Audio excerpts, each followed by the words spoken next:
ফুসফুস আমাদের শরীরে ইঞ্জিনের মতো। প্রতিদিন একটু যত্ন নিলেই এটিকে ভালো রাখা সম্ভব।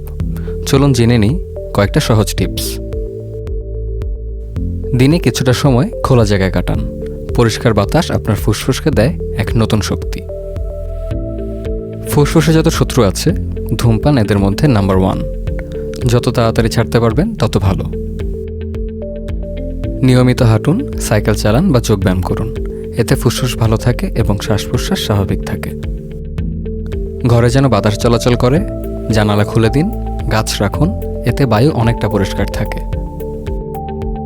কমলা লেবু, পেয়ারা, বাদাম বা মাছ এসব খাবার ফুসফুসের জন্য দারুণ কাজ করে। ছোট ছোট এই অভ্যেসগুলোই রাখবে আপনার ফুসফুস একদম ফিট আর ফ্রেশ।